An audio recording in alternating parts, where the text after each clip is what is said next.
వాక్యం ఇచ్చింది కదమ్మా.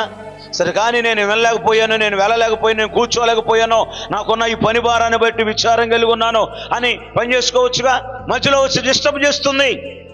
ఏమని? ప్రభువా, నేను ఒక్కదాన్నే పని చేస్తున్నా, నేను ఒక్కదాన్నే పని చేయడానికి నా సహోదరు నన్ను విడిచిపెట్టినందుకు నీకు చింత లేదా? డిస్టర్బ్ చేస్తుంది వాక్యం వింటుంటే.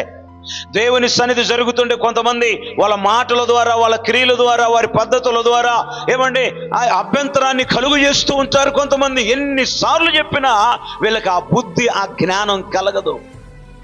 దేవుని సన్నిధే మన మాటలు అక్కడ వినపడతాయి.